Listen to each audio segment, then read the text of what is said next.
One of the biggest problems tech founders have is I'm going to have lots of people, UI, UX. I'm going to have code developers. I'm going to have different people trying to build my tech products within my startup.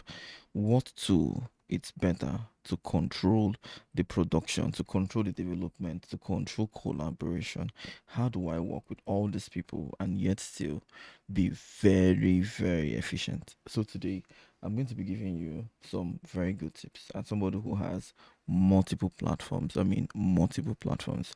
And I work with different people, different teams on different, brand and applications. And I'm going to be telling you the best, decisions. So, firstly, project management. On project management, you track.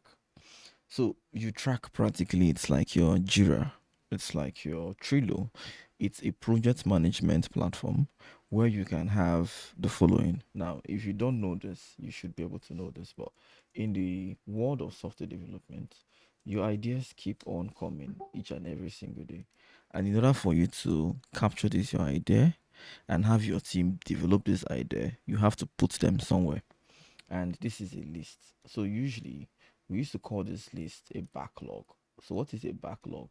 Now a backlog is like, okay, each time I have an idea and the idea comes in, or each time I've agreed on something I would want to work on, I would come and add it to this backlog. So how it usually happens is that developers or tech founders will have a backlog of things they want to achieve. Say for instance, they're trying to build a website, and let's assume they've already figured out exactly what this website will be all about. They've thought about the requirements, the features this website would have. The second thing is to start putting them into backlogs. Now, I wouldn't be teaching you project management here because this is what I just said right now is part of project management. But anyway, you can have these backlogs and you list them in. Now, after the backlogs, it's another one called the sprint. So imagine you have picked or you have listed all your backlog.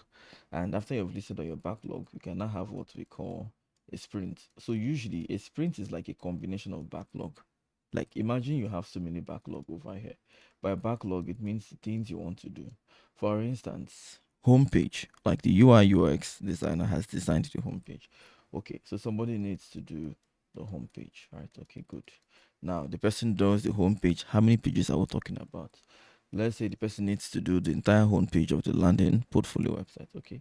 Second thing, someone needs to create APIs to fetch the pricing, like the features of this product. Or if there is no pricing, someone needs to create an endpoint that can feed in details that should be displayed. So now somebody needs to do the endpoint. Now and go forth and go forth and go forth. Now a sprint is basically when you say I want to pick a couple of things. So I want to pick this one over here. So I want to pick this one over here and this one over here and maybe this one over here. And so all these things are a sprint. So usually a sprint will have a time. So this time would usually be when do I want to achieve this? So for most people, they like their sprints to be 2 weeks. So this simply means from now to the next 2 weeks, we are going to fulfill the list of things that we have handpicked. Now, the things you have picked from the list of things you want to do, this is where you need a project management because it has to be properly calculated. After which you say, okay, you know what? These are the most important things that can go first, then after which our next sprints, we can now do these other things, right? Now, the best software to use in managing your workflows, there are lots of them. So we have UTrack, we have Jira, but if you ask me specifically what particular project management tool I love to use, I'll tell you it's GitHub and why. So on GitHub, I can create what we call organizations. So I'm going to head over to my organizations.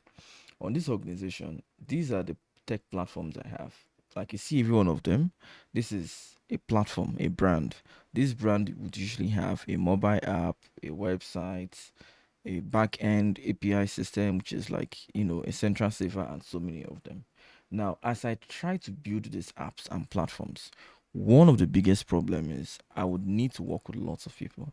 So in order for me to have a list of all I need to do, I would usually have what we call a backlog, like a project. So I go to this short time brand over here. This is a brand called short time brand. If I open a short time brand and I go to projects, which is this project over here, You can see the first thing we're trying to do is requirement gathering. If I open requirement gathering, this is the things we want to gather, right? So one of our requirement gathering, which is just something I just created a few days ago, was the logo. So if I open this requirement gathering, first of all, you can see it's on the backlog. So on the backlog means it's part of the ideas I have. I've not yet moved over to a sprint. So a sprint is when I will not say, okay, you know what? I have the I want to design the logo, I want to do this, and then I want to do that, and then I want to do this.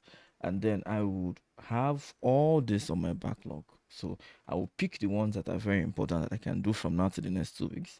And I'll put them under a sprint and I'll move them to the next level.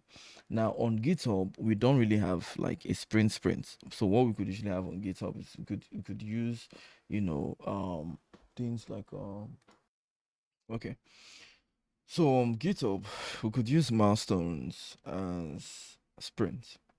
Now, if you want to learn specifically as a startup founder how to work and collaborate with people, it's a big thing. You could learn project management, which is how to create your user stories, which is how to have your sprints, which is how to assign this with people, which is how to use the features of maybe Jira or Trello, or you must have learned on GitHub projects. You must have taken a course on GitHub projects to learn how to create issues, how to create milestones on GitHub, how to assign these issues to your developers to, help you resolve. But if you want one whole course that captures both all the things I said and other things you're not looking at, like compliance, because every industry has certain things you need to know for that industry. The fintech industry has a whole thing going on. The car service industry has a whole thing going on. The gaming industry has a whole thing going on. So for any kind of app you want to create, there is a whole lot of compliance and industry standard within that industry. Now I've had lots of apps on lots of industries, and so I'm in a good position to be able to explain to you certain things you need to look out for. So, but if you ask me what tool you would be picking as a tech founder, in my own opinion, I think GitHub gives you that whole space, especially when it's tech related. Now, the only difference with GitHub is you might not easily have, your chat space. Like on Jira, chat spaces where you could chat with the rest of your team, get to know them. But on GitHub, you don't have that chat space for now. So you could send messages to people on GitHub, but it's not as easy comfy. There is no Zoom capability where everybody can hop on the meeting. So this is my next recommendation. My next recommendation will be for you to use what we call chat space. So what is a chat space? So I'm going to be sharing this with you right now. So for a person, I am very familiar with working with different collaborators too. And with all my experience, I can tell you there are lots of them. We have Slack, we have Discord, there are lots of them. We have your Zoom, we have so many channels where people can collaborate with teams. But my most favorite collaboration too for communication, internal communication, it's Google Chat. Now, if you watch my video way too long, you will hear me mention Google Chat, and that's because on Google Chat I can have different brands. So, for instance, remember when I showed you those brands, like on my GitHub, I showed you different brands. Now, good. On Google Chats, I could have, which is like what you can see over here. I could have different brands, and each of these brands would mean different thing. For instance, on the Renaps brand, this is where we have all the teams around the Renaps. Now, if you're very new to this, it would not make sense to you. So this is why I am urging you to take my class on tech founders and coaching, where I get to coach you on different things you need to know around setting up your workspace. Because you're to have what we call an internal communication. You need to have what we call an internal communication system or blueprint. So let me show you an example. I'm going to be taking you over now to my finder, and I will head over to any company. So let me start with the real apps, for instance. On the real apps, I have what we call an internal communication blueprint. So what does this document mean, or system? Now what this document means is, say for instance you're a tech founder. Now as a tech founder that you are, you would want your teams to be communicating within the company. They should be able to talk. But you would first of all need to understand the different teams you have.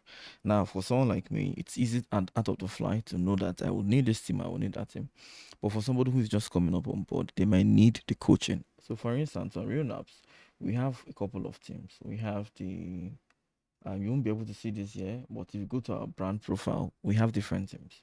Now, the chat spaces is like saying, in this company, how many teams do we have? Okay, we have this team, we have that team. These teams are people who are, you know, focused on getting specific things done. So let's say, for instance, on product development, these teams, what do? They do the day-to-day production of the softwares, the app, the tech. All right, people who are here, these are the people who are here, or the members. Now, customer service team customer service. Who are these people? The people who are in charge of, helping customers, right? Who are these people here? You can see them. Team marketing, you can see them. Team IT support, you can see them. Team finance, you can see them. Now, all these teams, you can see a hashtag and you can see the members of those teams. Now, who are these members? These people are people whom you have put into that team. So, if there's anything that is related to IT support, there is a team specifically where everybody who is in IT support can communicate.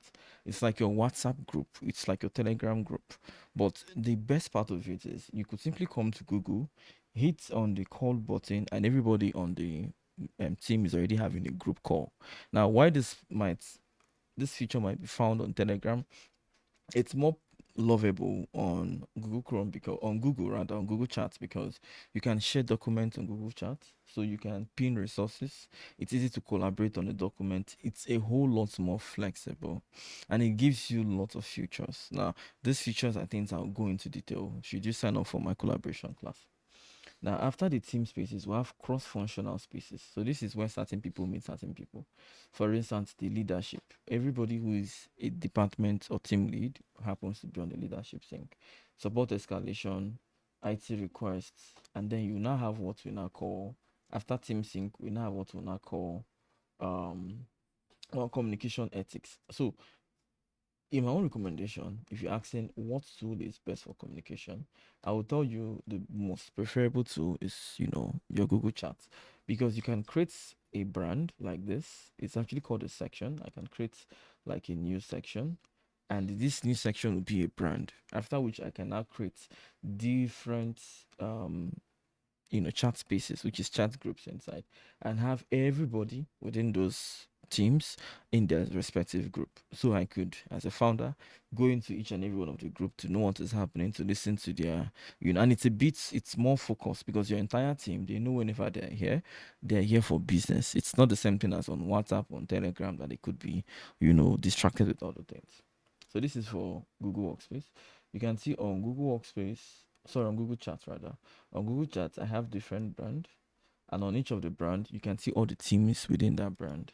So depending on the company, some company has lots of teams, and which is some brand have lots of teams, and they have these teams because this is what they need. Now, the most recent one I just created is a short time.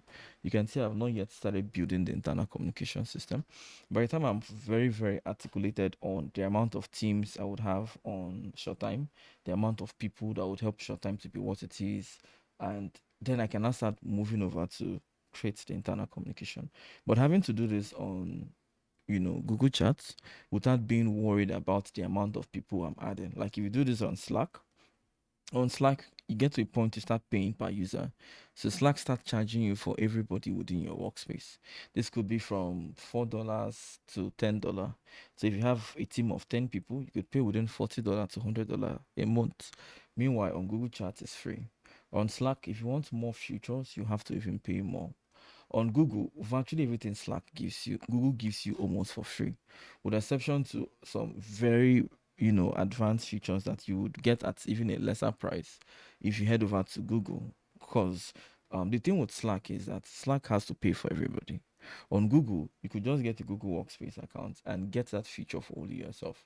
Now, this whole system, it's not something I can specifically say on one video, but if you're a tech founder who would want to learn how to get things working, especially around collaborating and building a startup, you can send me an email at ceo@danielkirk.com.